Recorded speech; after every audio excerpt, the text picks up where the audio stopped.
Este domingo 29 de octubre, los colombianos acudirán a las urnas para elegir a 1.102 alcaldes, 32 gobernadores, más de 12.000 concejales, 418 diputados y más de 6.885 ediles para el periodo constitucional 2024-2027. Y la gran pregunta es, ¿cómo va a cambiar ese mapa político? ¿Cómo va a quedar estructurado el país en esas fuerzas políticas entre varios movimientos y también coaliciones, pero entre el petrismo y el no petrismo?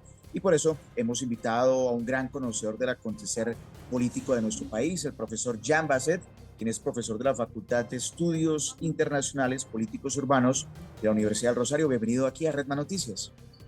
Buenos días. Bueno, profesor Jean Basset, en este momento, ¿usted qué puede inferir? ¿Qué ha podido usted determinar a través de sus análisis de lo que va a pasar en estas elecciones regionales?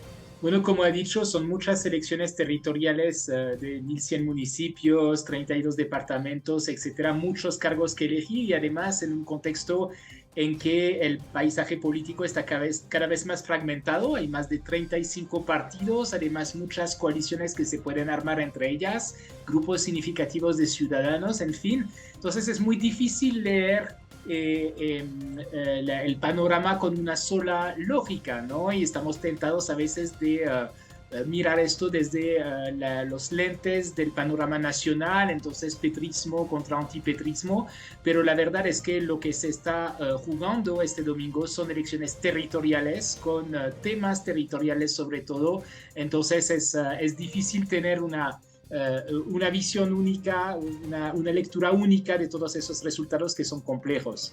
Llama la atención que las encuestadoras incluso no se han atrevido a entregar detalles tan específicos en cuanto a qué pasaría, por ejemplo, en las principales capitales del país, Cali, Medellín, Bogotá, Bucaramanga. Es como todavía muy incierto a través de lo que usted nos decía, de esos más de 34 partidos y movimientos ahí haciendo esa sinergia. Bueno, si miramos el panorama para alcaldes en las grandes ciudades, en realidad el panorama no es tan incierto, ¿no? Yo diría que la única ciudad en que realmente hay mucha incertidumbre es Cali, quizás, entre Roberto Ortiz y Eder. Ortiz y Eder están, según las encuestas, muy cerca, entonces es quizás el escenario donde hay más competencia en este momento. Los demás, pues Medellín, Barranquilla, sobre todo, pues ya sabemos más o menos qué va a ser el resultado y Bogotá parece también que Carlos Fernando Galán tiene una ventaja muy grande según las encuestas. Desde los análisis que han hecho ustedes desde la academia, ¿qué viene para el gobierno del presidente Gustavo Petro y qué pasará con el petrismo en las principales capitales y gobernaciones? Bueno, el petrismo no es un gran jugador a nivel local porque la izquierda en Colombia no tiene grandes bases locales, aparte de Bogotá, que es quizás el único caso, pero son bases que están en declive desde la época de los gobiernos del Polo Democrático, que no se ha repuesto todavía de los problemas de esta época, de los escándalos de corrupción, etcétera. Entonces, hay bases de izquierda en Bogotá, pero no suficiente para poner alcalde por sí sola, y pues el candidato de la izquierda, Gustavo Bolívar, en este caso, parece que no logra, tiene dificultades para ir más allá de estas bases, digamos, ¿no? Y fuera de Bogotá, la izquierda tiene posibilidades bastante limitadas, no tiene bases locales, no tiene líderes locales con experiencia política, entonces no es un gran jugador. En las elecciones locales, los grandes jugadores son más bien los partidos tradicionales en el ámbito rural o de las pequeñas ciudades o las regiones, y en las grandes ciudades más bien políticos con un perfil más independiente, digamos. Quizás también se ha podido analizar un poco en cuanto a la maquinaria política o los partidos tradicionales, cómo entrarán en juego, si los conservadores, los liberales, el partido de la U, el centro democrático, quizás van a comenzar a tener fuerza frente al no petrismo en las regiones, que no es un gran jugador local en estas regionales.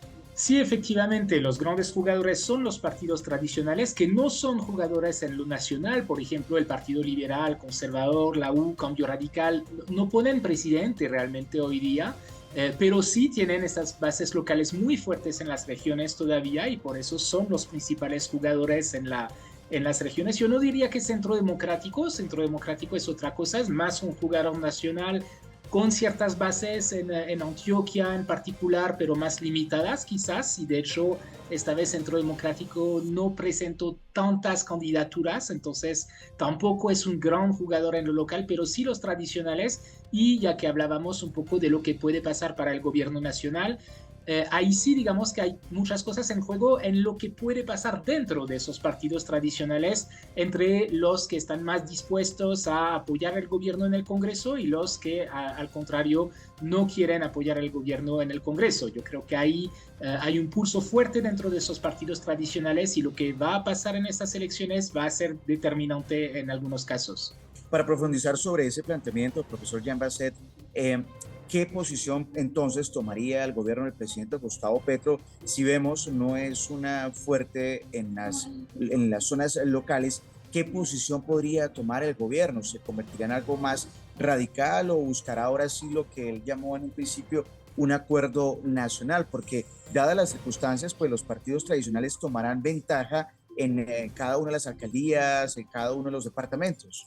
Pues yo creo que la línea del gobierno es buscar acuerdos, ¿no? Ya siempre lo ha dicho, en todo caso lo ha afirmado explícitamente, después que realmente esté dispuesto a negociar y qué está dispuesto a negociar es otro tema, ¿no? Hay que ver si esas negociaciones van a funcionar o no, pero seguramente después de las elecciones tendremos un nuevo ciclo de negociaciones, digamos, entre el gobierno y los partidos tradicionales para ver si logran encontrar acuerdos sobre las agendas de reformas del gobierno y bueno, vamos a ver lo que sale de esto. Hace unos días una encuesta del Centro Nacional de Consultoría divulgada por un reconocido periódico en el país pues planteaba que, por ejemplo, Galán tiene una intención del voto del 37% frente al 22% de Gustavo Bolívar. Entonces, como Bogotá, la capital de los colombianos, es el segundo cargo de elección popular más relevante, más de importancia, ¿qué pasaría si Gustavo Petro no logra que Gustavo Bolívar sea el nuevo alcalde a partir del 1 de enero de 2024? Es decir, ¿ahí qué podría pasar en ese escenario político? ¿Comenzaría a perder terreno? No, la verdad, lo que ha pasado siempre, ¿no? Bogotá muchas veces ha estado con una figura política opuesta al presidente, en realidad, no es algo nuevo. Es un escenario que siempre se ha presentado y lo que pasa en esos casos es negociar, sencillamente negociar porque finalmente los dos se necesitan de todos modos. El alcalde de Bogotá o los alcaldes de las grandes ciudades en general necesitan de buscar acuerdos con el gobierno nacional para financiar grandes proyectos, los temas del metro, los temas de grandes proyectos de infraestructura, por ejemplo, que necesitan de la participación de la nación.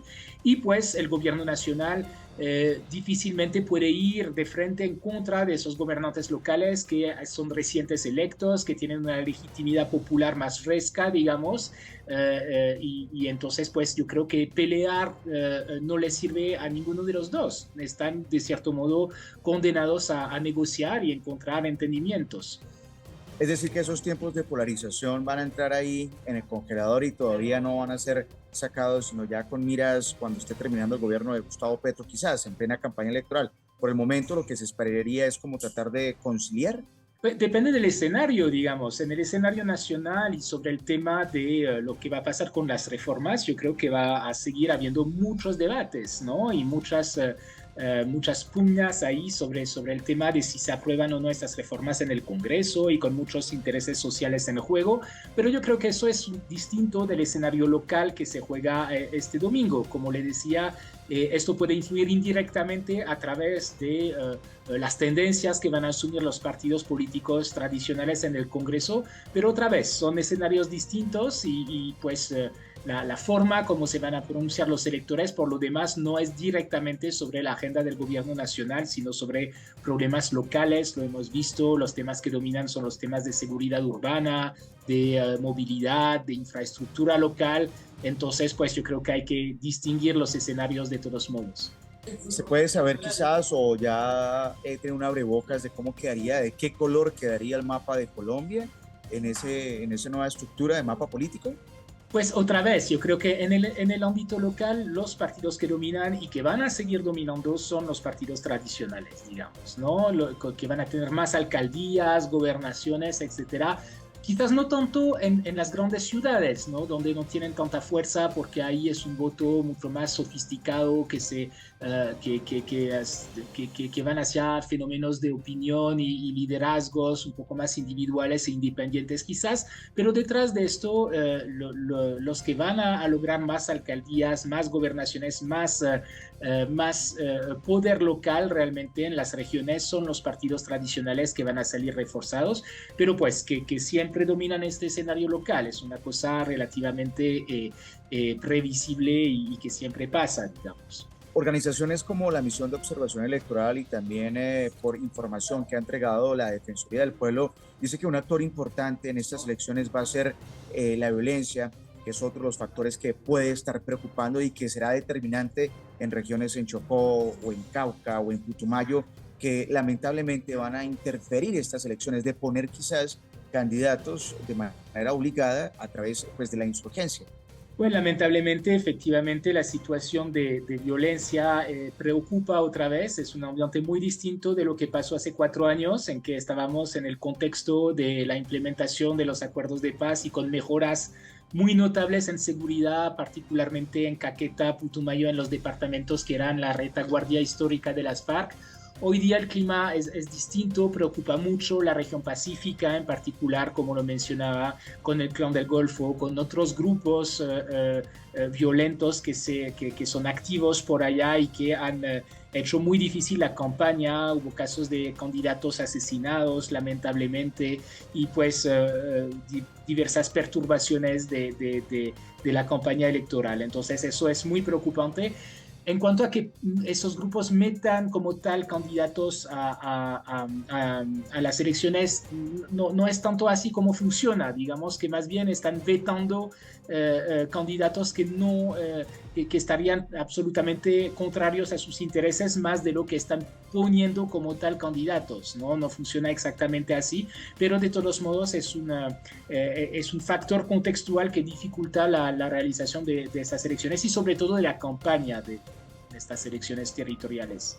Le agradecemos al profesor Jean Basset, el profesor de la Facultad de Estudios Internacionales Políticos Urbanos de la Universidad del Rosario, por plantear y hacer estos análisis de miras a las elecciones regionales de este 29 de octubre. Gracias por estar aquí en Redman Noticias. Con mucho gusto.